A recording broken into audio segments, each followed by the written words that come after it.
ಬಸವ ಟಿವಿಯ ಸಮಸ್ತ ವೀಕ್ಷಕರಿಗೆ ಆರೋಗ್ಯ ಮತ್ತು ಆಧ್ಯಾತ್ಮ ಕಾರ್ಯಕ್ರಮಕ್ಕೆ ಸ್ವಾಗತ. ಆತ್ಮೀಯ ವೀಕ್ಷಕರೇ, ಯಾವ ರೋಗಕ್ಕೆ ಯಾವ ಮುದ್ರೆಯನ್ನು ಮಾಡಬೇಕು, ಯಾವ ರೋಗಕ್ಕೆ ಯಾವ ಪ್ರಾಣಾಯಾಮ ಯಾವ ಮುದ್ರೆಯ ಜೊತೆಯಲ್ಲಿ ಅಭ್ಯಾಸ ಮಾಡೋದ್ರಿಂದ ಔಷಧಿ ರಹಿತವಾಗಿ ನಿಯಂತ್ರಣಕ್ಕೆ ತರಬಹುದು, ನಿಮ್ಮ ಮಧುಮೇಹಕ್ಕೆ ಔಷಧಿ ರಹಿತ ಚಿಕಿತ್ಸಾ ಕ್ರಮಗಳೇನನ್ನು ಅಭ್ಯಾಸ ಮಾಡಬೇಕು, ದೇಹ ತೂಕವನ್ನು ಔಷಧಿ ರಹಿತವಾಗಿ ಯಾವ ರೀತಿ ನಿಯಂತ್ರಣಕ್ಕೆ ತರಬೇಕು, ನಿದ್ರಾ ಕೊರತೆ, ಮನೋರೋಗಗಳು, ಈ ಎಲ್ಲ ಸಮಸ್ಯೆಗೆ ಸಂಬಂಧಪಟ್ಟಂತೆ ಕೆಲವೊಂದು ಮಾಹಿತಿಗಳನ್ನು ಕೊಡ್ತಾ ಇದ್ದೀವಿ. ಇವತ್ತು ವಿಶೇಷವಾಗಿ ಬೆಂಗಳೂರಿನ ಸಮಸ್ತ ನಾಗರಿಕರನ್ನು ಕಾಡ್ತಾ ಇರ್ತಕ್ಕಂತಹ ಅಸ್ತಮ ಅಥವಾ ವೀಸಿಂಗ್ ಅಥವಾ ನೆಗಡಿ, ಶೀತ, ಅಲರ್ಜಿ ಇರ್ತಕ್ಕಂತಹ ತೊಂದರೆಗೆ ಆ ತೊಂದರೆ ಇರ್ತಕ್ಕಂಥವರು ಯಾವ ಔಷಧಿ ರಹಿತ ಚಿಕಿತ್ಸಾ ಕ್ರಮಗಳನ್ನು ಅಭ್ಯಾಸ ಮಾಡಬೇಕು ಅನ್ನೋದನ್ನು ನೋಡೋಣ. ಅದನ್ನು ತಿಳಿಸ್ಕೊಡೋದಕ್ಕೆ ಬಂದಿರತಕ್ಕಂತಹ ಖ್ಯಾತ ಅಂತಾರಾಷ್ಟ್ರೀಯ ಯೋಗ ಗುರುಗಳು, ಆಧ್ಯಾತ್ಮ ಚಿಂತಕರು ಆದಂತಹ ಗೀತಮ್ಮಜ್ಜಿಯವರಿಗೆ ಸ್ವಾಗತವನ್ನು ಕೋರ್ತಾ ಇದ್ದೀನಿ. ಇದನ್ನ ಅತಿಥಿ ಮುದ್ರೆ ಅಂತ ಕರಿತೀವಿ. ಉಂಗುರದ ಬೆರಳಿನ ಬುಡಕ್ಕೆ ಹೆಬ್ಬೆರಳಿನ ತುದಿಯನ್ನ ಈ ರೀತಿ ಸೇರಿಸ್ತೀವಿ. ಇದಕ್ಕೆ ಅತಿಥಿ ಮುದ್ರೆ ಅಂತ ಕರಿತೀವಿ. ಯಾರಿಗೆ ಬೆಳಗ್ಗೆ ಎದ್ದ ತಕ್ಷಣ 50-100 ಸೀನ್ಗಳು ಬರ್ತಾ ಇರುತ್ತೆ, ಮೂಗು ಕಟ್ತಾ ಇರುತ್ತೆ, ಹಾಗೆ ವೀಸಿಂಗ್ ಇರುತ್ತೆ, ಪದೇ ಪದೇ ಶೀತ ನೆಗಡಿ ಆಗ್ತಾ ಇರುತ್ತೆ, ಮೂಗಿನಲ್ಲಿ ದುರ್ಮಾಂಸ ಬೆಳ್ಕೊಂಡಿರುತ್ತೆ, ಅಂಥವರು ಈ ಅತಿಥಿ ಮುದ್ರೆಯ ಜೊತೆಯಲ್ಲಿ ಪ್ರಾಣಾಯಾಮಗಳನ್ನು ಅಭ್ಯಾಸ ಮಾಡಿದ್ರೆ ಹೆಚ್ಚು ಅನುಕೂಲ ಆಗುತ್ತೆ. ಈ ಅತಿಥಿ ಮುದ್ರೆಯ ಜೊತೆಯಲ್ಲಿ ಪಾರ್ಶ್ವ ನಾಭಿ ಚಕ್ರ ಪ್ರಾಣಾಯಾಮ, ಹಾಗೆ ನಾಭಿ ಚಕ್ರ ಪ್ರಾಣಾಯಾಮ ಮತ್ತು ಅನುಲೋಮ ವಿಲೋಮ ಪ್ರಾಣಾಯಾಮವನ್ನು 1 ನಿಮಿಷಗಳ ಕಾಲ ಅಭ್ಯಾಸವನ್ನು ಮಾಡಿದ್ರೆ ಮೂಗಿನಲ್ಲಿ ಕಟ್ತಕ್ಕಂತಹ ದುರ್ಮಾಂಸ ಹಾಗೆ ವೀಸಿಂಗ್ ಪ್ರಾಬ್ಲಮ್ ಇರ್ತಕ್ಕಂಥವ್ರಿಗೆ ಹೆಚ್ಚು ಅನುಕೂಲ ಆಗುತ್ತೆ. ಆತ್ಮೀಯ ವೀಕ್ಷಕರೇ, ಎಲ್ಲ ಸಮಸ್ಯೆಗಳಿಗೆ, ಎಲ್ಲ ರೋಗಗಳಿಗೆ ಮಾತ್ರೆಯನ್ನು ಸೇವನೆ ಮಾಡ್ತಾ ಬಂದರೆ ದಿನೇ ದಿನೇ ಮಾತ್ರೆಗಳ ಸಂಖ್ಯೆ ಹೆಚ್ಚಾದಷ್ಟು ನಿಮ್ಮ ರೋಗಗಳ ಸಂಖ್ಯೆ ಹೆಚ್ಚಾಗುತ್ತೆ. ತಲೆನೋವಿರುತ್ತೆ ಅಂತ ಒಂದು ಮಾತ್ರೆ ತಾಂತಾ ಇರ್ತೀರ, ತಲೆನೋವಿಂದ ಕಾನ್ಸ್ಟಿಪೇಷನ್ ಶುರುವಾಗುತ್ತೆ. ಮಿತಿ ಮೀರಿದ ಟೀಯನ್ನು ಕುಡಿಯೋದ್ರಿಂದ ಪ್ರತಿನಿತ್ಯ 4-5 ಕೆಲವರು 10-15 ಬಾರಿ ಟೀಯನ್ನು ಸೇವನೆ ಮಾಡ್ತಾ ಇರ್ತಾರೆ. ಅವ್ರಿಗೆ ತಲೆನೋವಿರ್ಬೋದು ಅಥವಾ ಕಾನ್ಸ್ಟಿಪೇಷನ್ ಇರ್ಬೋದು. ಈ ರೀತಿ ಹಲವಾರು ತೊಂದರೆಗಳಿದ್ದಾಗ ಅವ್ರೇನು ಮಾಡ್ತಾರೆ ಅಂದರೆ ಬೆಳಗ್ಗೆ ತಿಂಡಿಗೆ ಮುಂಚೆ ಒಂದು ಮಾತ್ರೆಯನ್ನು ತಾಂತಾರೆ, ತಿಂಡಿಯ ನಂತರ ಒಂದು ಮಾತ್ರೆಯನ್ನು ತಾಂತಾರೆ, ಅದನ್ನು ಜೀರ್ಣ ಆಗಲಿ ಅಂತ ಇನ್ನೊಂದು ಮಾತ್ರೆಯನ್ನು ತಾಂತಾರೆ, ಮತ್ತು ಗ್ಯಾಸ್ ಯಾವಾಗ ಹೆಚ್ಚಾಗ್ತಾ ಇರುತ್ತೋ ಅಥವಾ ಅಜೀರ್ಣ ಆಗ್ತಾ ಇರುತ್ತೋ ಆಗ ಒಂದು ಮಾತ್ರೆ ತಾಂತಾರೆ, ಕೊನೆಗೆ ಕಾನ್ಸ್ಟಿಪೇಷನ್, ಮೋಷನ್ ಕ್ಲಿಯರ್ ಆಗ್ತಾ ಇಲ್ಲ ಅಂತೇಳಿ ಒಂದು ಮಾತ್ರೆ ತಾಂತಾರೆ. ಈ ರೀತಿ ಪ್ರತಿಯೊಂದಕ್ಕೂ ಮಾತ್ರೆಗಳನ್ನು ಸೇವನೆ ಹೆಚ್ಚಾದಷ್ಟು ಮೂತ್ರಪಿಂಡ ವೈಫಲ್ಯಗಳು ಹೆಚ್ಚಾಗ್ತಾ ಇದೆ. ಇತ್ತೀಚೆಗೆ ಯಾಕೆ ಮೂತ್ರಪಿಂಡ ವೈಫಲ್ಯ ಸಂಖ್ಯೆ ಹೆಚ್ಚಾಗ್ತಾ ಇದೆ ಅಂದರೆ ಅತಿಯಾದ ಡೋಸೇಜ್ ಇರ್ತಕ್ಕಂತಹ ಮಾತ್ರೆಗಳ ಸೇವನೆ. ಆ ಮಾತ್ರೆಗಳನ್ನು ಮಿತಿಮೀರಿ ಯಾವಾಗ ಸೇವನೆ ಮಾಡ್ತೀವೋ ಅದು ಜೀರ್ಣಿಸ್ಕೊಳ್ಳೋದು ಕಷ್ಟ ಆದಾಗ ಮೂತ್ರಪಿಂಡ ವೈಫಲ್ಯ, ಮಧುಮೇಹ, ನಿದ್ರಾ ಕೊರತೆ ಅಥವಾ ಈ ರೀತಿ ಹಲವಾರು ತೊಂದರೆಗಳು ಕಾಣಿಸ್ತಾ ಬರುತ್ತೆ. ಆ ತೊಂದರೆಗಳು ಬರಬಾರ್ದು ಅಂದರೆ ಸಮಯಕ್ಕೆ ಸರಿಯಾಗಿ ಊಟ ತಿಂಡಿಯನ್ನು ಮಾಡಿ ಕನಿಷ್ಠ 10-15 ನಿಮಿಷ ಯೋಗಾಭ್ಯಾಸವನ್ನು ಮಾಡೋದ್ರಿಂದ ಆ ತೊಂದರೆಗಳು ನಿಯಂತ್ರಣಕ್ಕೆ ಬರುತ್ತೆ. ಮತ್ತು ಅಸ್ತಮ, ಇತ್ತೀಚೆಗೆ ಮೂಗಲ್ಲಿ ದುರ್ಮಾಂಸ ಬೆಳೆದಿರುತ್ತೆ, ಅದಕ್ಕೂ ಆಪರೇಷನನ್ನು ಮಾಡಿಸ್ತಾರೆ, ದಮ್ ಇರುತ್ತೆ, ಕೆಮ್ಮಿರುತ್ತೆ. ಅಂತಹ ಸಂದರ್ಭ ಇದ್ದಾಗ ಈ ಕೆಲವೊಂದು ಸರಳ ಮುದ್ರೆಗಳನ್ನು, ಪ್ರಾಣಾಯಾಮಗಳನ್ನು ಅಭ್ಯಾಸ ಮಾಡೋದ್ರಿಂದ, ಅದರಲ್ಲೂ ವಿಶೇಷವಾಗಿ ಮುದ್ರೆಗಳ ಜೊತೆಯಲ್ಲಿ ಮುದ್ರಾ ಪ್ರಾಣಾಯಾಮವನ್ನು ಅಭ್ಯಾಸ ಮಾಡೋದ್ರಿಂದ ಆ ರಕ್ತನಾಳಗಳಿಗೆ ಸಂಬಂಧಪಟ್ಟಂತಹ ತೊಂದರೆಗಳು, ತ್ರಿದೋಷ, ದೇಹದಲ್ಲಿ 3 ಬಹುಮುಖ್ಯ ನಾಡಿಗಳು ಬರುತ್ತೆ. ಈಡ, ಪಿಂಗಳ ಸುಷುಮ್ನ ನಾಡಿ. ದೇಹದ ಎಡಭಾಗದಲ್ಲಿ ಬರ್ತಕ್ಕಂತಹ ನಾಡಿಯನ್ನು ಇಡನಾಡಿ ಅಂತ ಕರೀತಾರೆ. ಬಲಭಾಗದಲ್ಲಿ ಬರ್ತಕ್ಕಂತಹ ನಾಡಿಯನ್ನು ಪಿಂಗಳ ಅಂತ ಕರೀತಾರೆ. ಬೆನ್ನು ಮೂಳೆಯ ಮಧ್ಯಭಾಗದಲ್ಲಿ ಬರ್ತಕ್ಕಂತಹ ನಾಡಿಯನ್ನು ಸುಷುಮ್ನ ನಾಡಿ ಅಂತ ಕರೀತಾರೆ. ಇಡ, ಪಿಂಗಳ, ಸುಷುಮ್ನ ನಾಡಿ. ಈ ಮೂರೂ ನಾಡಿಗಳಲ್ಲಿ ರಕ್ತ ಸಂಚಾರಣೆ ಚೆನ್ನಾಗಿ ಆಗ್ತಾ ಇದ್ದರೆ ನಿಮ್ಮ ರೋಗ ನಿರೋಧಕ ಶಕ್ತಿ ಹೆಚ್ಚಾಗಿರುತ್ತೆ. ನಿಮ್ಮ ಆರೋಗ್ಯ, ದೇಹ, ಮನಸ್ಸು ಸದೃಢವಾಗಿರುತ್ತೆ. ಯಾವಾಗ ಈ ನಾಡಿಗಳಲ್ಲಿ ರಕ್ತ ಸಂಚಾರಣೆಯಲ್ಲಿ ವ್ಯತ್ಯಾಸ ಆಗುತ್ತೋ ಆಗ ರೋಗಗಳು ನಿಮ್ಮನ್ನು ಬಾಧಿಸ್ಬೋದು ಅಥವಾ ಹಲವಾರು ತೊಂದರೆಗಳು ನಿಮ್ಮನ್ನು ಕಾಡುತ್ತೆ. ಆ ತೊಂದರೆಗಳು ಬರಬಾರ್ದು ಅಂದರೆ ಅದಕ್ಕೆ ಮತ್ತೊಂದು ಯಾವ ಮುದ್ರೆಯನ್ನು ಮಾಡ್ಬೋದು ಅನ್ನೋದನ್ನು ಗೀತಮ್ಮವರು ಈಗ ತಿಳಿಸ್ಕೊಡ್ತಾರೆ. ಇದನ್ನ ಸೂರ್ಯ ಮುದ್ರೆ ಅಂತ ಕರಿತೀವಿ. ಅತಿಥಿ ಮುದ್ರೆಯ ನಂತರ ಸೂರ್ಯ ಮುದ್ರೆಯನ್ನು ಮಾಡಿದ್ರೆ ಹೆಚ್ಚು ಅನುಕೂಲ ಆಗುತ್ತೆ. ಯಾರಿಗೆ ಡಸ್ಟ್ ಅಲರ್ಜಿ ಆಗ್ತಾ ಇರುತ್ತೆ, ಫುಡ್ ಅಲರ್ಜಿ ಆಗ್ತಾ ಇರುತ್ತೆ, ಕಫ ಜಾಸ್ತಿ ಇರುತ್ತೆ, ಅಸ್ತಮಾ ಇರುತ್ತೆ, ಅಂಥವರಿಗೆ ಹೆಚ್ಚು ಅನುಕೂಲ ಆಗುತ್ತೆ. ಸೈನಸ್ ಇರ್ತಕ್ಕಂಥವ್ರಿಗೆ ತಲೆನೋವು ಜಾಸ್ತಿ ಇರುತ್ತೆ, ವೀಸಿಂಗ್ ಇರುತ್ತೆ, ಗೊರ್ಕೆಯನ್ನು ಹೊಡಿತಾ ಇರ್ತಾರೆ. ಅಂಥವರು ಈ ಅತಿಥಿ ಮುದ್ರೆಯ ನಂತರ ಸೂರ್ಯ ಮುದ್ರೆಯಲ್ಲಿ ಪ್ರಾಣಾಯಾಮಗಳನ್ನು ಅಭ್ಯಾಸ ಮಾಡಿದ್ರೆ ಹೆಚ್ಚು ಅನುಕೂಲ ಆಗುತ್ತೆ. ಒಂದೊಂದು ನಿಮಿಷ ಒಂದೊಂದು ಪ್ರಾಣಾಯಾಮಗಳನ್ನು ಅಭ್ಯಾಸ ಮಾಡಿದ್ರೆ ಅಸ್ತಮಾ ನಿಯಂತ್ರಣಕ್ಕೆ ಬರುತ್ತೆ, ವೀಸಿಂಗ್ ಸಮಸ್ಯೆ ಇದ್ದರೆ ನಿಯಂತ್ರಣಕ್ಕೆ ಬರುತ್ತೆ, ಮುಖ್ಯವಾಗಿ ಕಫದ ಸಮಸ್ಯೆ ನಿಯಂತ್ರಣಕ್ಕೆ ಬರುತ್ತೆ. ಹಾಗೆ ಅತಿಥಿ ಮುದ್ರೆ, ಸೂರ್ಯ ಮುದ್ರೆಯ ನಂತರ ಆಕ್ಯುಪ್ರೆಷರ್ ಬಿಂದು ಬರುತ್ತೆ. ಸೈನಸ್ ಅಂತ ಕರಿತೀವಿ, ಅಸ್ತಮಾ ಅಂತ ಕರಿತೀವಿ. ಅಂಥವರು ಈ ರೀತಿ ಒಂದೊಂದೇ ಬೆರಳಿನ ತುದಿಯನ್ನು ನಿಧಾನವಾಗಿ ಪ್ರೆಷರನ್ನು ಕೊಡ್ತಾ ಬರಬೇಕು. ಈ ರೀತಿ ನಿಧಾನವಾಗಿ ಪ್ರೆಷರನ್ನು ಕೊಟ್ಟು ಈ ಆಕ್ಯುಪ್ರೆಷರ್ ಬಿಂದುವಿನ ಜೊತೆಯಲ್ಲಿ ನಾಭಿ ಚಕ್ರ ಪ್ರಾಣಾಯಾಮವನ್ನು ಮಾಡಿದ್ರೆ ಹೆಚ್ಚು ಅನುಕೂಲ ಆಗುತ್ತೆ.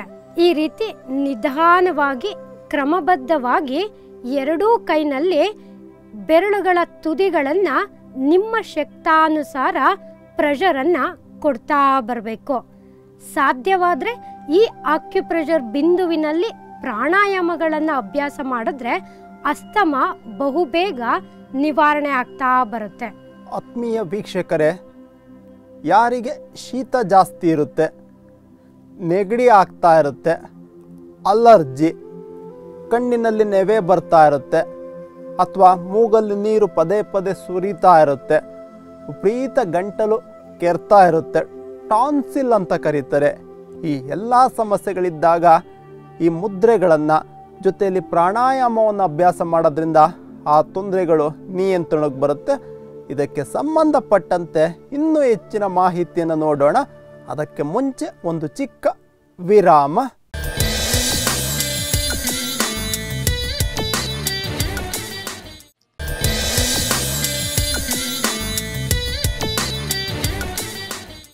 ವಿರಾಮದ ನಂತರ ಮತ್ತೊಮ್ಮೆ ಆರೋಗ್ಯ ಆಧ್ಯಾತ್ಮ ಕಾರ್ಯಕ್ರಮಕ್ಕೆ ಸ್ವಾಗತ. ಆತ್ಮೀಯ ವೀಕ್ಷಕರೇ, ಯಾರಿಗೆ ವಿಪರೀತ ಸೀನ್ ಬರ್ತಾ ಇರುತ್ತೆ, ನೆಗಡಿ ಆಗ್ತಾ ಇರುತ್ತೆ, ಅಲರ್ಜಿ ಇರುತ್ತೆ, ಕಣ್ಣೆಲ್ಲ ಕೆಂಪು ಆಗ್ತಾ ಇರುತ್ತೆ, ಅಥವಾ ಮೂಗು ಬ್ಲಾಕ್ ಆಗ್ತಾ ಇರುತ್ತೆ, ಕೆಲವರು ಬಾಯಿಯಿಂದ ಉಸಿರಾಟವನ್ನು ಮಾಡ್ತಿರ್ತಾರೆ, ಈ ಸಮಸ್ಯೆಗಳು ಹೆಚ್ಚಾದಾಗ ಶ್ವಾಸಕೋಶಕ್ಕೆ ಸಂಬಂಧಪಟ್ಟಂತಹ ತೊಂದರೆಗಳು ಹೆಚ್ಚಾಗ್ಬೋದು. ಅದು ಹಂತವನ್ನು ಮೀರಿದ್ರೆ ಹೈ ಬಿ ಪಿ ಆಗ್ಬೋದು, ಹೃದ್ರೋಗಗಳು ಹೆಚ್ಚಾಗ್ಬೋದು. ಹಾಗಾಗಿ ಎಚ್ಚರವನ್ನು ವಹಿಸಬೇಕು.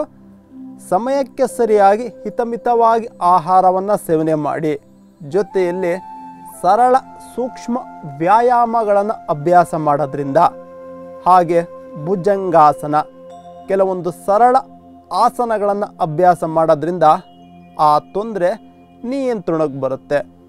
ಜೊತೆಯಲ್ಲಿ ಏನು ಈ ಆಕ್ಯುಪ್ರೆಷರ್ ಪಾಯಿಂಟನ್ನು ತೋರಿಸ್ಕೊಟ್ರೋ ಆ ಆಕ್ಯುಪ್ರೆಷರ್ ಪಾಯಿಂಟನ್ನು ನೀವು ಜರ್ನಿ ಬೇಕಾದರೆ ಅಭ್ಯಾಸ ಮಾಡ್ಬೋದು.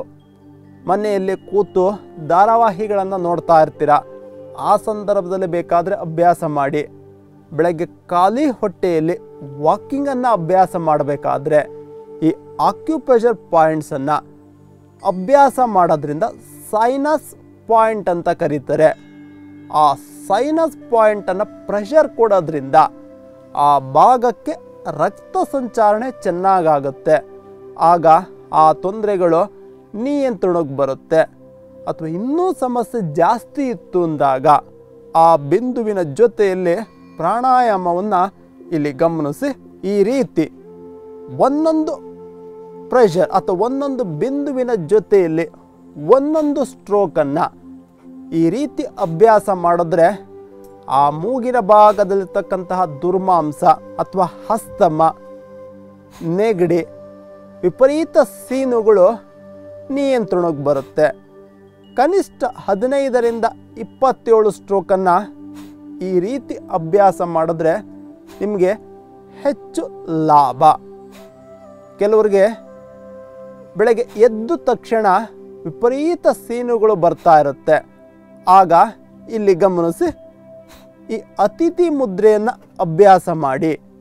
ಆ ಅತಿಥಿ ಮುದ್ರೆಯಲ್ಲಿ ದೀರ್ಘ ಉಸಿರಾಟವನ್ನು ಮಾಡೋದ್ರಿಂದ, ನೀವು ಬೇಕಾದರೆ ಇವತ್ತೇ ಪರೀಕ್ಷೆ ಮಾಡಿ ನೋಡಿ, ಆ ಅತಿಥಿ ಮುದ್ರೆಯನ್ನು ಅಭ್ಯಾಸ ಮಾಡಿ ನಿಮ್ಮ ಶಕ್ತಾನುಸಾರ ದೀರ್ಘ ಉಸಿರಾಟವನ್ನು ಮಾಡೋದ್ರಿಂದ ವಿಪರೀತ ಸೀನುಗಳು ನಿಯಂತ್ರಣಕ್ಕೆ ಬರುತ್ತೆ.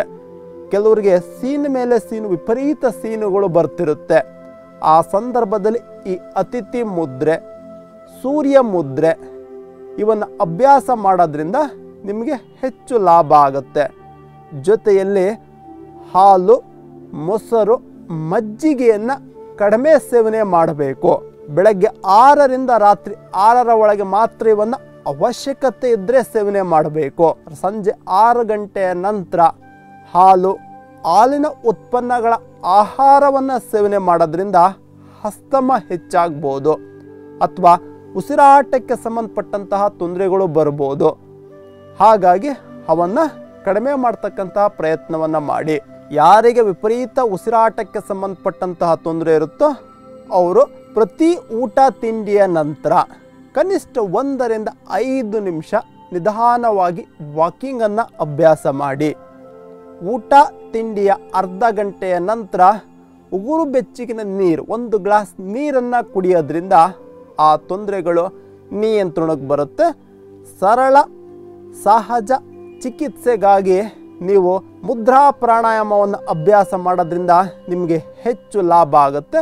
ಆ ಹಸ್ತಮ, ಉಸಿರಾಟಕ್ಕೆ ಸಂಬಂಧಪಟ್ಟಂತಹ ತೊಂದರೆ ಇದ್ದಾಗ ಮುದ್ರೆಗಳನ್ನು ಅಭ್ಯಾಸ ಮಾಡಿ. ಜೊತೆಯಲ್ಲಿ ಪ್ರಾಣಾಯಾಮಗಳನ್ನು ಅಭ್ಯಾಸ ಮಾಡಿ. ಈ 5 ಬೆರಳುಗಳು ಪಂಚಭೂತಗಳನ್ನು ಪ್ರತಿನಿಧಿಸುತ್ತೆ, ಪಂಚೇಂದ್ರಿಯಗಳನ್ನು ಪ್ರತಿನಿಧಿಸುತ್ತೆ. ಈ 5 ಬೆರಳುಗಳನ್ನು ಪಂಚೇಂದ್ರಿಯಗಳು ಅಥವಾ ಪಂಚಭೂತಗಳು ಅಂತ ಕರೀತಾರೆ. ಈ ಹೆಬ್ಬೆಟ್ಟನ್ನು ಅಗ್ನಿ ಅಂತ ಕರಿತೀವಿ. ಈ ತೋರ್ಬೆರಳನ್ನು ವಾಯು ಅಂತ ಕರಿತೀವಿ. ಈ ಉದ್ದ ಬೆರಳನ್ನು ಆಕಾಶ ಅಂತ ಕರಿತೀವಿ. ಈ ಉಂಗುರ ಬೆರಳನ್ನು ಪೃಥ್ವಿ ಅಂತ ಕರೀತಾರೆ. ಈ ಕಿರು ಬೆರಳನ್ನು ವರುಣ ಅಂತ ಕರೀತಾರೆ. ಅಲ್ಲಿ ಸ್ವಿಚ್ ಹಾಕಿದ್ರೆ ಇನ್ನೆಲ್ಲೋ ಲೈಟ್ ಹತ್ತುತ್ತೆ. ಆ ರೀತಿ ಈ ಬೆರಳುಗಳನ್ನು ಉಪಯೋಗಿಸಿ ಅಭ್ಯಾಸ ಮಾಡಿದಾಗ ದೇಹದಲ್ಲಿರ್ತಕ್ಕಂತಹ 72,000 ನಾಡಿಗಳಿಗೆ ರಕ್ತ ಸಂಚಾರಣೆ ಚೆನ್ನಾಗಾಗೋದ್ರಿಂದ ನಿಮ್ಮ ರೋಗ ನಿರೋಧಕ ಶಕ್ತಿ ಹೆಚ್ಚಾಗುತ್ತೆ. ಹಾಗಾಗಿ ರೋಗಗಳು ಔಷಧಿ ರಹಿತವಾಗಿ ನಿಯಂತ್ರಣಕ್ಕೆ ಬರುತ್ತೆ.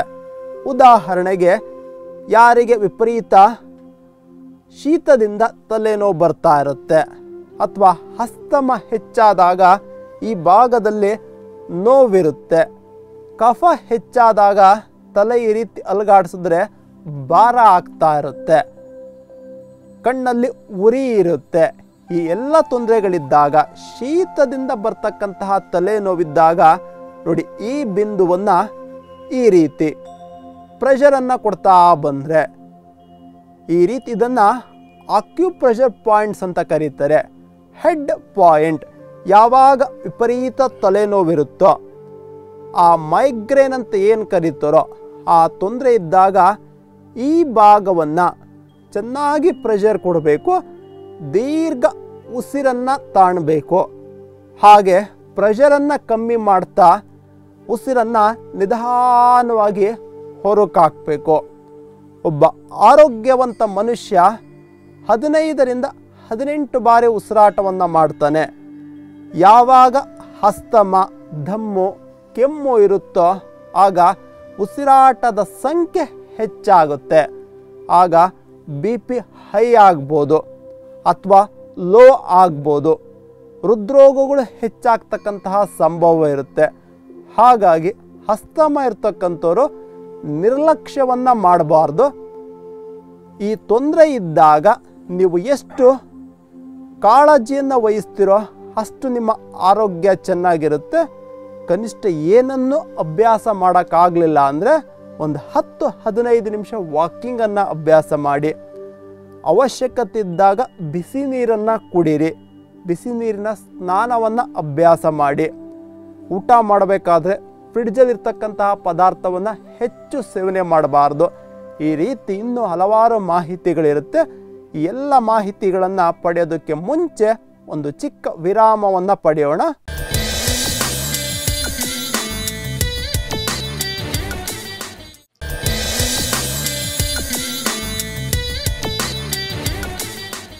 ವಿರಾಮದ ನಂತರ ಮತ್ತೊಮ್ಮೆ ಆರೋಗ್ಯ ಆಧ್ಯಾತ್ಮ ಕಾರ್ಯಕ್ರಮಕ್ಕೆ ಸ್ವಾಗತ. ಆತ್ಮೀಯ ವೀಕ್ಷಕರೇ, ಯಾರಿಗೆ ಅಸ್ತಮ, ನೆಗಡಿ, ಶೀತ, ಅಲರ್ಜಿ, ಟಾನ್ಸಿಲ್ ಪ್ರಾಬ್ಲಮ್ ಇರುತ್ತೋ ಅವರು ಏನನ್ನು ಅಭ್ಯಾಸ ಮಾಡಬೇಕು ಅನ್ನೋದನ್ನು ನೋಡಿದ್ದೀರಾ. ಒಂದು ಮುದ್ರೆಯನ್ನು ನೋಡಿದ್ರೆ, ಒಂದು ಅಕ್ಯುಪ್ರೆಷರ್ ಪಾಯಿಂಟನ್ನು ನೋಡಿದ್ರೆ, ಇನ್ನೂ ಹೆಚ್ಚಿನ ಮಾಹಿತಿ ಅಥವಾ ನಿಯಂತ್ರಣಕ್ಕೆ ಬರ್ತಾ ಇಲ್ಲ, ಸಮಸ್ಯೆ ಜಾಸ್ತಿ ಆಗ್ತಾ ಇದೆ ಎಂದಾಗ ಇಲ್ಲಿ ಗಮನಿಸಿ. ಈ ಅಕ್ಯುಪ್ರೆಷರ್ ಪಾಯಿಂಟ್ ಜೊತೆಯಲ್ಲಿ ನಾಭಿ ಚಕ್ರ ಪ್ರಾಣಾಯಾಮವನ್ನು ಒಂದೊಂದು ಸ್ಟ್ರೋಕಿಗೆ ಒಂದೊಂದನ್ನು ಈ ರೀತಿ ಅಭ್ಯಾಸ ಮಾಡೋದ್ರಿಂದ ಅಸ್ತಮಾದಿಂದ ಬರ್ತಕ್ಕಂತಹ ತಲೆನೋವಿರ್ತಕ್ಕಂಥವ್ರು ನೋಡಿ ಈ ರೀತಿ ಒಂದೊಂದು ಬಾರಿ ಪ್ರೆಷರನ್ನು ಕೊಡೋದ್ರಿಂದ ಆ ತೊಂದರೆ ನಿಯಂತ್ರಣಕ್ಕೆ ಬರುತ್ತೆ. 10ರಿಂದ 15 ಸ್ಟ್ರೋಕನ್ನು ಅಭ್ಯಾಸ ಮಾಡಿ ನಂತರ ಕೈಗಳನ್ನು ಬದಲಾಯಿಸಬೇಕು. ಎರಡೂ ಕೈಗಳಲ್ಲಿ ಈ ರೀತಿ ಅಭ್ಯಾಸ ಮಾಡೋದ್ರಿಂದ ಆ ತೊಂದರೆಗಳು ನಿಯಂತ್ರಣಕ್ಕೆ ಬರುತ್ತೆ. ಜೊತೆಯಲ್ಲಿ ಇಲ್ಲಿ ಗಮನಿಸಿ, ಈ ಭಾಗವನ್ನು ಗಂಟಲಿನ ಬಿಂದು ಅಂತ ಕರೀತಾರೆ. ಕೆಲವರಿಗೆ ಆ ಗಂಟಲಿನ ಭಾಗದಲ್ಲಿ ಹುಣ್ಣಿರುತ್ತೆ, ಅದನ್ನು ಟಾನ್ಸಿಲ್ ಅಂತ ಕರೀತಾರೆ. ಆ ತೊಂದರೆ ಇದ್ದಾಗ ಈ ಭಾಗವನ್ನು ನಿಮ್ಮ ಶಕ್ತಾನುಸಾರ ನೋಡಿ ಈ ರೀತಿ ಪ್ರೆಷರ್ ಕೊಟ್ಟಾಗ ಅಲ್ಲಿ ನೋವು ಬರುತ್ತೆ. ಯಾವಾಗ ಈ ಭಾಗದಲ್ಲಿ ನೋವು ಬರುತ್ತೋ ನಿಮಗೆ ಅಸ್ತಮ ಹೆಚ್ಚಾಗಿದೆ, ಗಂಟಲಿಗೆ ಸಂಬಂಧಪಟ್ಟಂತಹ ತೊಂದರೆ ಹೆಚ್ಚಾಗಿದೆ ಅನ್ನೋ ಒಂದು ಸೂಚನೆ ಅದು. ನೀವೇನಾದರೂ ನಿರ್ಲಕ್ಷ್ಯ ವಹಿಸಿದ್ರೆ ಅವಾಗೇನಾಗ್ಬೋದು, ಇಲ್ಲಿ ದುರ್ಮಾಂಸ ಬೆಳಿಬೋದು, ಥೈರಾಯ್ಡ್ ಸಮಸ್ಯೆ ಹೆಚ್ಚಾಗ್ಬೋದು. ಅದು ಇನ್ನೂ ಹೆಚ್ಚಾದರೆ ಊಟ ಮಾಡಬೇಕಾದ್ರೆ ನುಂಗಿದಾಗ ಇಲ್ಲಿ ನೋವು ಬರುತ್ತೆ, ತೊಂದರೆಗಳು ಹೆಚ್ಚಾಗ್ಬೋದು. ಹಾಗಾಗಿ ಆತ್ಮೀಯರೇ, ಇದು ಒಂದು ಗಂಟಲಿನ ಬಿಂದು ನಿಮ್ಮ ಅನಾರೋಗ್ಯ, ಅಸ್ತಮ ಹೆಚ್ಚಾಗಿರ್ತಕ್ಕಂಥದ್ದನ್ನು ಸೂಚನೆಯನ್ನು ಕೊಡುತ್ತೆ. ಆಗಿದ್ದಾಗ ಈ ಬಿಂದುವನ್ನು ನಿಮ್ಮ ಶಕ್ತಾನುಸಾರ ನಿಮಗೆ ಎಷ್ಟು ಸಹಿಸೋಕ್ಕಾಗುತ್ತೋ ಅಷ್ಟು ಈ ಬಿಂದುವನ್ನು ಪ್ರೆಷರ್ ಕೊಡ್ತಾ ಬರಬೇಕು.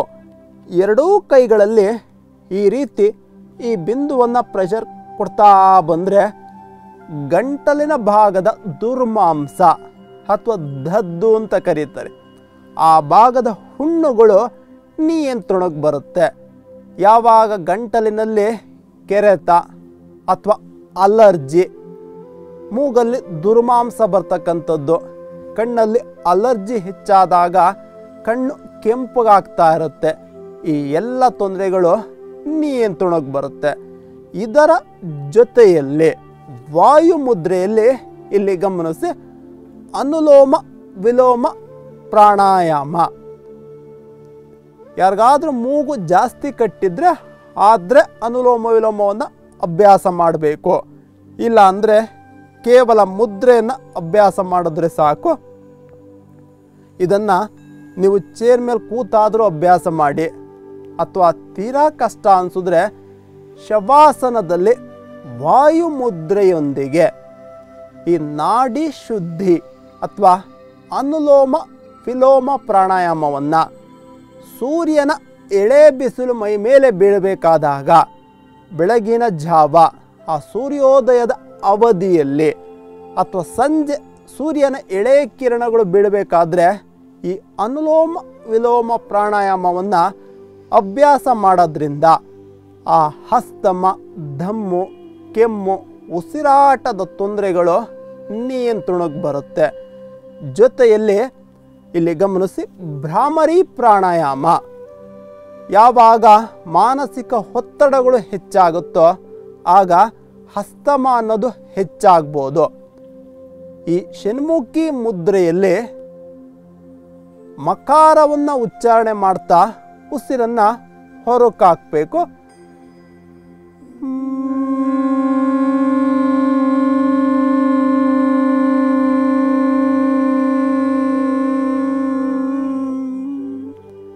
ತೋರ್ಬೆರಳು ಹಣೆಯ ಮಧ್ಯಭಾಗವನ್ನು ಒತ್ತಿರಬೇಕು.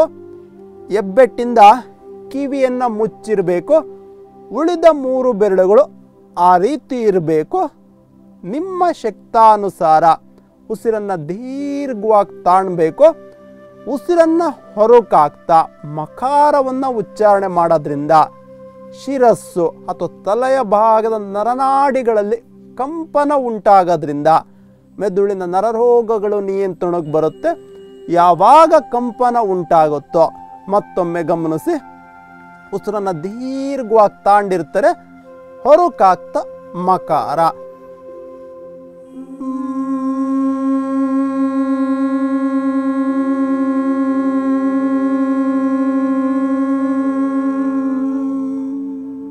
ಮತ್ತೊಮ್ಮೆ ಗಮನಿಸಿ,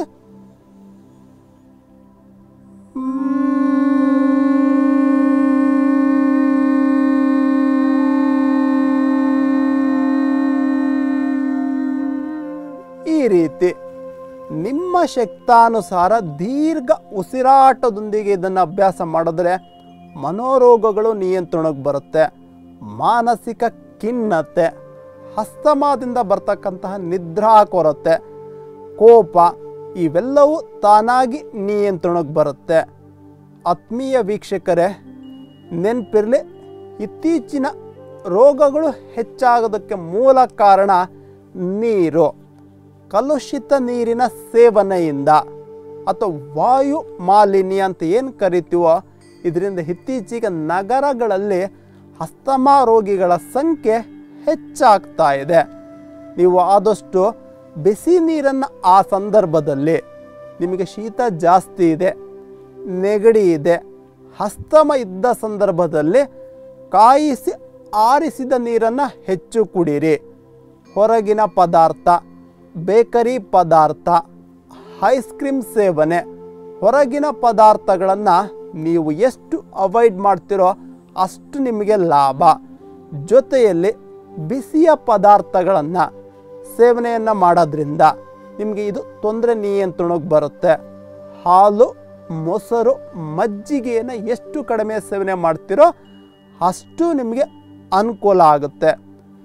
ಈ ದಿನ ನಾವು ತೋರಿಸ್ಕೊಟ್ಟಂತಹ ಆ ಕೆಲವೊಂದು ಮುದ್ರೆಗಳನ್ನು, ಆಕ್ಯುಪ್ರೆಷರ್ ಪಾಯಿಂಟ್ಸ್ಗಳನ್ನು ಬೆಳಗ್ಗೆ ಖಾಲಿ ಹೊಟ್ಟೆಯಲ್ಲಿ ಒಂದು 10-15 ನಿಮಿಷಗಳ ಯೋಗಾಭ್ಯಾಸದ ನಂತರ ಆ ಮುದ್ರೆಗಳನ್ನು ಕ್ರಮಬದ್ಧ ಉಸಿರಾಟದ ಜೊತೆಯಲ್ಲಿ ಅಭ್ಯಾಸ ಮಾಡೋದ್ರಿಂದ ಔಷಧಿ ರಹಿತವಾಗಿ ನಿಮ್ಮ ಸಮಸ್ಯೆಗಳು ನಿಯಂತ್ರಣಕ್ಕೆ ಬರುತ್ತೆ. ಮುಂದಿನ ಸಂಚಿಕೆಗಳಲ್ಲಿ ಎಲ್ಲ ರೋಗಗಳಿಗೆ ಸಂಬಂಧಪಟ್ಟಂತೆ, ವಿಶೇಷವಾಗಿ ಥೈರಾಯ್ಡ್, ನಿದ್ರಾ ಕೊರತೆ, ಋತುಚಕ್ರದ ತೊಂದರೆಗಳು, ಮಧುಮೇಹ, IBP ಈ ಎಲ್ಲ ಸಮಸ್ಯೆಗೆ ಸಂಬಂಧಪಟ್ಟಂತಹ ಹೆಚ್ಚಿನ ಮಾಹಿತಿಗಳನ್ನು ಪಡೆಯೋಣ. ಆತ್ಮೀಯ ವೀಕ್ಷಕರೇ, ಆರೋಗ್ಯದ ಅರಿವನ್ನು ಮೂಡಿಸ್ತಕ್ಕಂಥದ್ದು, ಸಂಸ್ಕಾರವನ್ನು ನೀಡ್ತಕ್ಕಂಥದ್ದು ನಮ್ಮ ಬಸವ ಟಿವಿಯ ಧ್ಯೇಯೋದ್ದೇಶ. ಇದು ಶ್ರೀ ಬಸವ ಟಿವಿಯ ಒಂದು ಅಳಿಲು ಸೇವೆ. ಇದು ಸಂಸ್ಕಾರದ ಬೆಳಕು. ಶರಣು ಶರಣಾರ್ಥಿಗಳು.